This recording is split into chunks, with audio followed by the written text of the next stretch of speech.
Welcome back to Cask and Point. Today I am going to be giving you my top 24 whiskeys of 2024. Now before we begin, I want to note that I have tried over 600 different whiskeys this year. Many thanks to a lot of the people that have sent me these lovely sample jars which have allowed me to try all these different whiskeys without having to spend tens of thousands of dollars on 600 bottles. So for that, I'm very grateful, and thank you to all those that are watching that have sent samples in the past. Now, there are a few criteria that a whiskey has to meet in order to be ranked today. Number one, it has to be a batch product, or it has to be a single barrel that is not meant to feature the complexity and the greatness of a single barrel.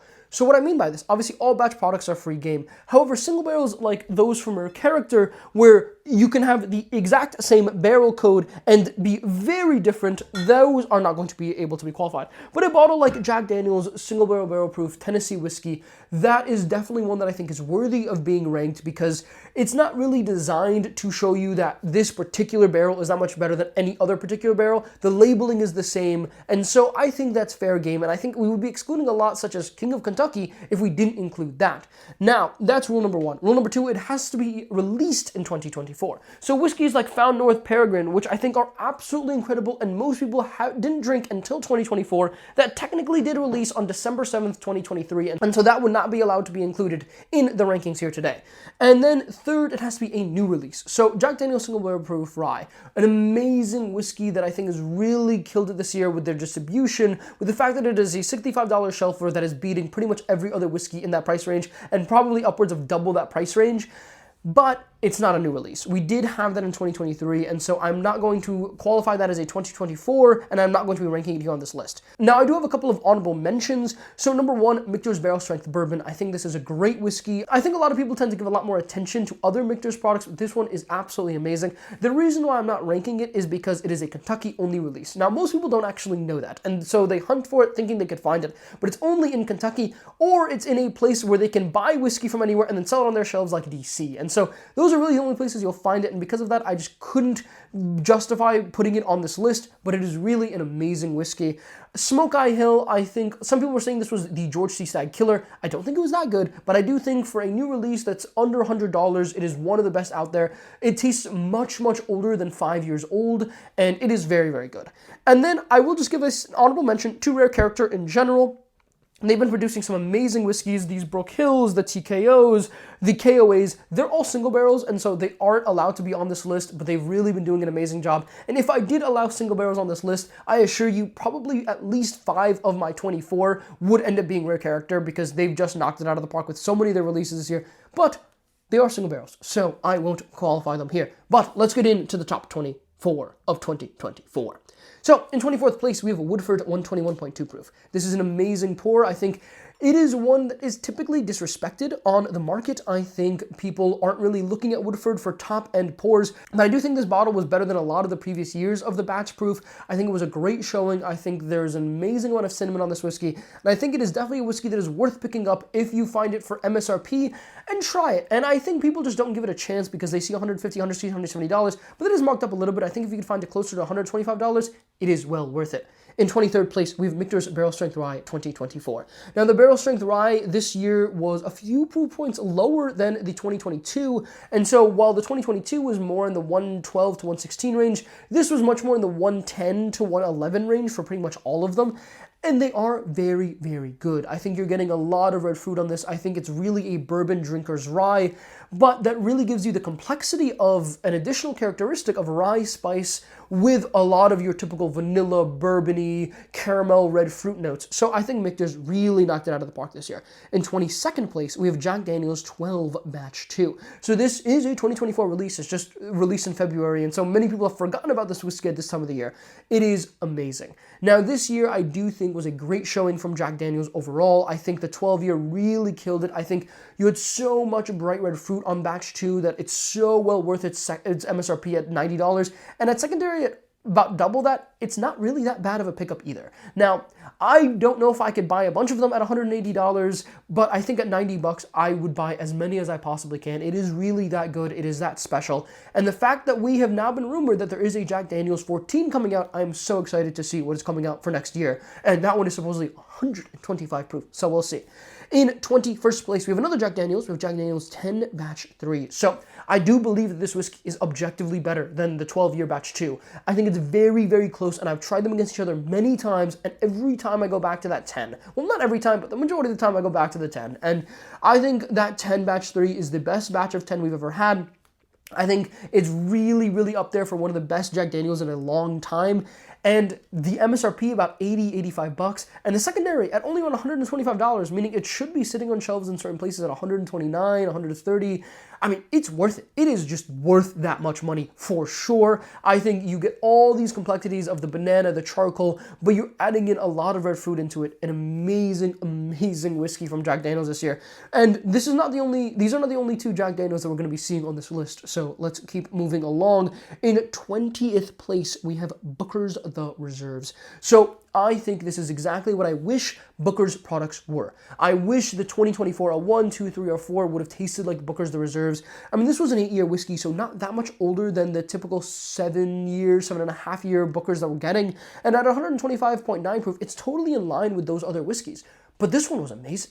This one gave so much fruit in it and gave so much oak and still gave you that peanutty, caramel, Jim Beam goodness to it. That you had all these different elements that honestly, I think this was my favorite Booker's. Before I had tried this, it was my favorite Booker's of all time, and I've tried a lot of Booker's. So really just an amazing chunk. I hope we get to see more stuff like this from Jim Beam. They really did come out with a lot of good products this year, and this is not the only Booker's on the list, but let's keep going here. In 19th, we have Found North Batch 9. Now, I thought a lot about if I should be including a Canadian whiskey in this list, but honestly, its distribution in America has been great, and the fact that it's 91% corn makes me think it's pretty similar to a bourbon, and it really is. And for $150, which is pretty much the going rate for this bottle right now, it is so well worth that. You're getting so much depth and so much complexity out of a blend of 19 to 26-year Canadian whiskeys, and the blending, that masterful blending that is allowing all these different flavors to work together, your caramel, your oak, your vanilla, your sweet corn, all these different things. The fact that you're getting all of that into one pour in a Canadian pour that's only about $150,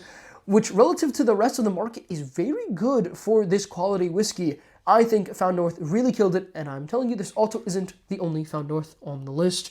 In 18th place, we have Old Forester Birthday Bourbon. So Old Forester Birthday Bourbon is typically not one of my favorites. However, this year they came out with an older variant that I think really showed something interesting. That this was the oldest Old Forester product that we've seen in a long time. Now, I will note President's Choice, which isn't allowed to be on this list because that one is really meant to show off the particularities of a particular barrel. That one I could not allow on the list, but Old Forester Birthday Bourbon is a batch product, and this year it was 12 years old. Now, in previous years, it's been 10, it's been 9, and it's been 11, and while those have been good, I think getting at that 12-year age statement, which is much older, pretty much double the age of a lot of the Old Forester products, the 1910, the 1920, the single barrel strength bourbon, the single barrel strength rye, all of these bottles are 4 to 6 years old, and the fact that we're trying Old Forester at double that age, the richness of the oak on it was just absolutely delicious. Now, I think an MSRP at $200 is well worth it. Is it worth the secondary at $625? Probably not, but it is still very good, and I'm very happy to see what Old Forester produced this year, and I hope they give us the older releases, because even President's Choice is 7 to 11 years old. 12 years is definitely really, really nice, and hopefully we can see a 13 or 14 year sometime soon. Now, in 17th place, we have Single Rickhouse from Russell's Reserve CNB from Camp Nelson. Now, CNB has been killing it this year. I mean, not only has Camp Nelson produced all of the Single Rickhouses so far, we've had CNF, CNC, and CNB. I loved CNB. I think it was better than CNF and CNC. I think there's a lot of complexity to it. I think there's a lot of rich oak to it. I think there's a lot of bright fruit in it. Really, I think CNB killed it. I think $300 MSRP, though, is steep. I wish this bottle was $200. I think at $200, it would get a lot more respect, but at $300, clearly Wild Turkey knew that they'd sell out of it, and they obviously sold out of it, and its secondary is a little bit higher, about $350 to $400, so obviously everyone's going to buy them up at $300 anyways. But I wish it was a little bit cheaper, but it was really a great release, so I cannot disrespect Wild Turkey that much for it. In 16th place, we have Stag Junior Batch 24B. So 24B was a great batch. I think we've had 2 really good batches this year. I think we had one batch that was a little bit lacking, which was 24C. It was really just caramel and spice, but I think 24B gave you a lot of good stag flavors. But what I really liked about it is that it gave you the dark berry flavor that I don't see on many current stags. And so that grape note, the blackberry note, all these things that have been on stags in the past and have made a lot of people fall in love with stags Hasn't really been seen in a few years, but 24p gave us that, and that is why I'm ranking it this high. Right after that, in 15th place is Stag Junior Batch 24A. So I think 24A killed it. Now, it didn't give you the grapes or the dark berries, but it gave you the typical stag profile of your cherry, your oak, your rye spice, and your caramel, and it gave you a fifth element of vanilla. Vanilla was amazing. And some people get a lot of honey on this batch as well. I don't think we've had a batch this sweet since batch 16, but the complexity on this of giving us all these normal stag elements that if there was no vanilla, this would still be a pretty average batch. Giving us that extra vanilla fifth characteristic to it just gives so much to this batch that I think it's well worth being in that 15th place. In 14th place, we have Four Roses Limited Edition 2024. So I think Four Roses did really well this year. I think this was a batch that's better than the 2023, 22, 21, and 20. I think the 2019 is definitely better. And I think we definitely have a lot in the mid-2010s that are just really, really killing it. And so I would have loved to see a batch that's competing much more with those older batches, but I still think this was a good showing. I do think that older Four Roses really makes a big difference, that 20-year component in this, and I hope we get to see some old components in the next few years because that is really what makes Four Roses limited editions super, super special. Now, in 13th place, you have E.H. Taylor Barrel Proof 13. So, Batch 13, a little bit lower in proof, 127.3 proof. However, it is delicious. It is very caramel forward and very sweet, which I think a lot of people will like, but it's still giving you some nice E.H. Taylor funk into and your good old Buffalo Trace fruity flavors. And so you're getting so many different things. I'll be posting a review on this bottle in the next week or two. It is so, so good. Better than Batch 12 from last year, better than Batch 10 from 3 years ago, and really close with 9 and 11. I'd have to side by side them, but I thought this was a great year for E.H. Taylor Barrel Proof. Love to see when these typical releases that are annual, that people know are good, are coming out with an even better release in a given year than previous years, because I don't love to see things declining, and I don't think it declined this year. In 12th place, we have another Booker's The Infinite Edition 1. So this was a blend of 7-year, 8-year, 14-year, and 20-year Jim Beam. And it came in at 119.3 proof, so a little bit lower than our other Booker's or Booker's batch products like the 01, 2, 3, and 4, and Booker's The Reserves. But the complexity on this pour was astounding. The really rich oak out of that 14-year and that 20-year whiskey, and then all of the additional Jim Beam nuttiness to it that almost turns into like this almond, really nice almond as it's gotten older, and you still get some nice bright fruit in it. I mean, this is just a stellar, stellar batch. I think this is the best Booker's I've ever had. I've had a lot of Booker's from really as old as about 2010, and this is really number one for me, and the fact that it's edition 1 is the best part of it because we should be getting more editions in the future. Now, this Booker's was really just, I really hope we get to see Booker's that are this caliber in the future.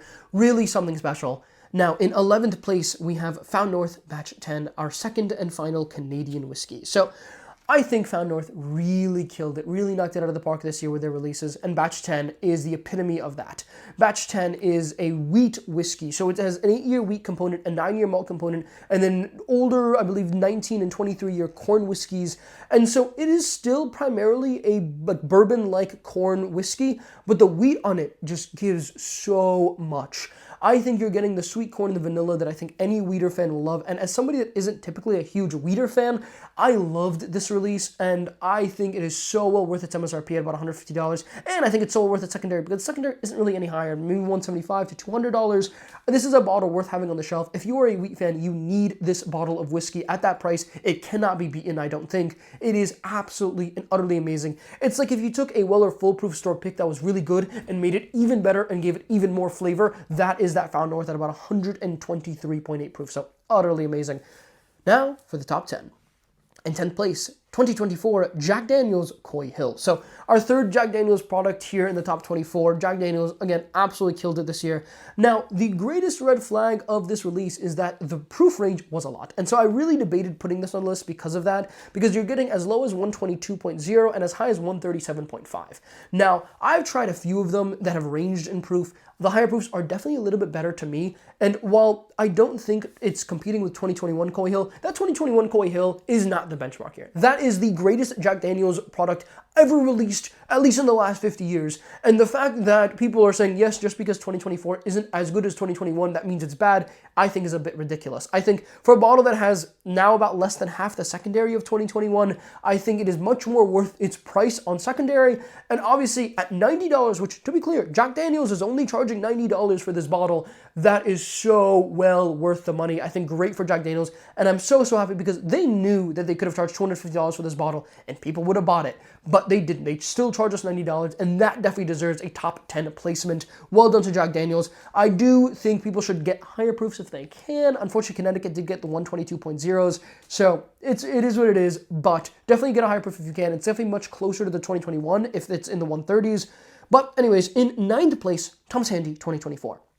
So the funny thing is, I didn't think that Thomas Handy 2024 was that much better than a lot of the previous years. And I think that just goes to show how good Thomas Handy actually is. Now, I've seen a lot of rankings this year, and a lot of people are very hesitant to rank B-Tax and all these other top bottles as if these bottles aren't actually that good. And maybe it's because they want to popularize other bottles and they have like that other secondary motive, or there's a secret motive that they're getting paid to put certain things really, really high when they probably shouldn't be that high. I don't know, but B-Tax are good. And Thomas Handy, I think, even though this year is not better than last year, not better than 2020, I don't know if it's even better than 2021, it's still a great year because it's still Thomas Handy, and I thought you are just getting a little bit less of the sweet tea and vanilla that I typically like, but a ton of rye spice on it, still a ton of complexity on it. The fact that this is a 6-year whiskey, this is the best 6-year whiskey on the market. It will be every single year, and Thomas Handy always, I think, deserves a spot, probably in the top 10 or 15.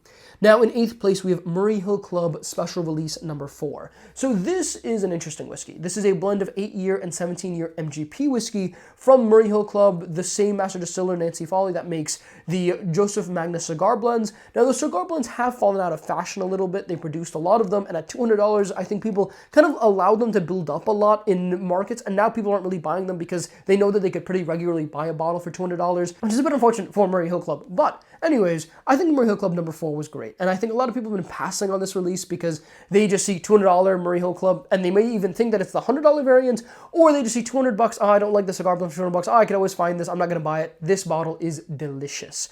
It is a Calvados finish, and so it is like an apple brandy finish, which does give it a little bit of like fruity funk to it. But the 17-year MGP in it, you are not getting 17-year MGP cask strength pretty much anywhere these days. And the fact that they were able to get a lot of it for this, and I do believe a good amount of it is in that blend of 8 and 17-year MGP whiskey, I think this is a stellar release, and I think it's one that's well worth some MSRP. And the fact that its secondary is basically some MSRP, definitely seek that one out. In 7th place, a bottle that's not worth at all its MSRP, Weller Millennium. Well, Millennium is really good, and I do believe it has the best nose maybe that I've ever had. The fact that on the nose you can smell out probably 30 different notes if you wanted to. Now, I posted a review on Weller Millennium on my website. It's one of the first reviews that I posted. Definitely check that out. But Weller Millennium is nowhere close to worth $7,500, but it's a stellar whiskey. It is really a stellar whiskey. I think if you can try it one day for like $100 for like a half ounce or something like that, it honestly might be worth it just for the experience. I would not pay anywhere close to secondary on this. There's a reason why secondary on this has dropped, and MSRP is $7,500, but on secondary people can't sell them at $6,000 because people just are sitting with them and nobody wants them for that money because it's not worth $6,000, because nothing is worth $6,000 or half that or half of that. But it is still really good. It's still probably worth a couple $100, and I'm glad that even, they're charging absolutely obscene prices, they actually did put some really good wheat whiskey behind it, and the fact that you can smell all this musty oak, all this like really, really interesting, the way wheat ages at 20 years with this like sweet corn, but it's like a really, really like dusty sweet corn. It's very, very nice, very delicious. Definitely deserves top 10. Objectively, if we factor in secondary, it's bottom. But in 6th place here, we have 13th Colony Double Oaked Batch 3. So this was a great release from 13th Colony. They've been killing it with this Double Oaked. Every single year it's been amazing, and I hope it continues to be amazing. Now, this was the lowest proof of the 3 batches, and while I don't think it beat last year, it just goes to show that last year's probably would have been top 5 last year as well, or, slightly out of the top 5, but really, really amazing stuff. Deep flavors, all these rich fruit, all this rich oak, so much going on with it. Now, are they doing some suspicious business practices? It is possible. I have heard the rumors. I hope they are dispelled and they're not actually true.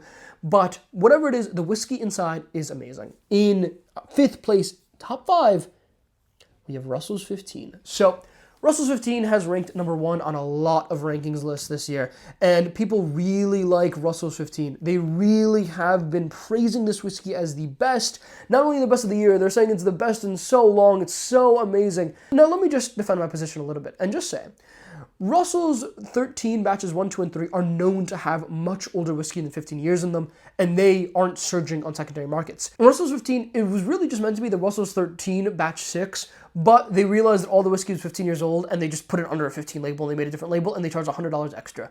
I don't think that there was anything else. I don't think that it was like a masterful plan. I think they just realized if none of this whiskey is 13 years old, why have Russell's 13 when we could build so much more hype putting a 15-year age statement on it? Now, it is an amazing whiskey. I think the dark fruits on this, the chewiness on this, really does still make it top 5 of 2024, which is an amazing award. But I think people are getting a little too ahead of themselves, ranking it number 1. It is an amazing whiskey, and its secondary has been flying since it's been ranking number 1 on a lot of lists recently. I think it's great. I think 5th place is well-deserved. I think it's worth MSRP.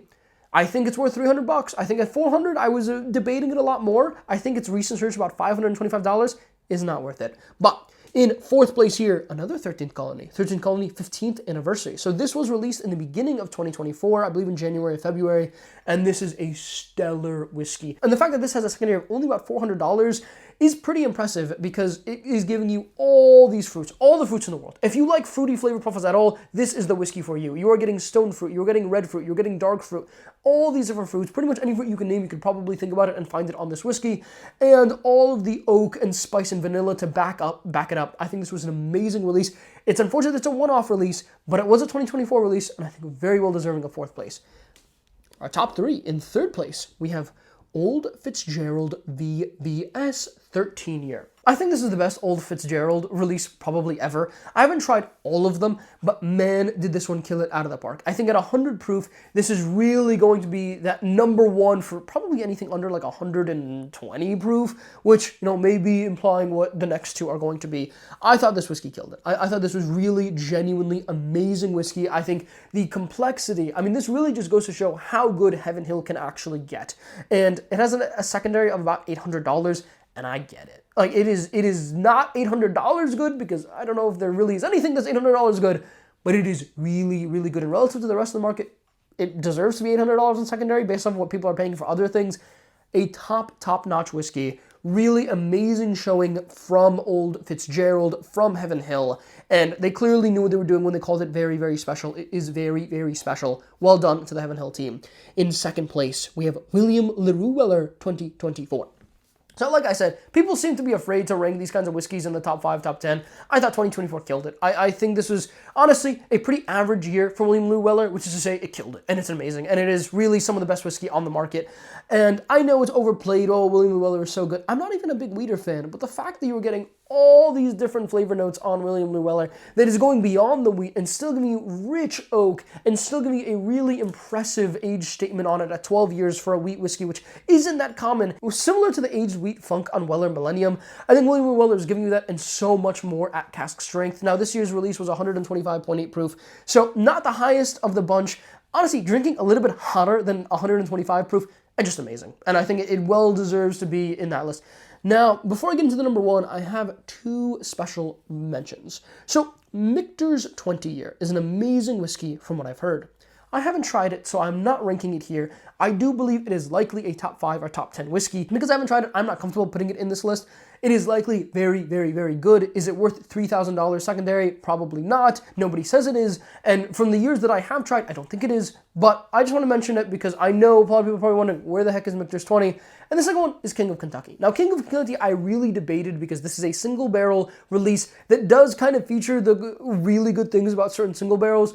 So I held off on it. I haven't tried 2024 yet. I've heard 2024 is a little bit worse than previous years, but I'm sure it's still absolutely amazing. This is the best product from Old Forester. This is the best product from one of the biggest distilleries, and it is truly the King of Kentucky in many ways. And I will be doing a review on one sometime very soon.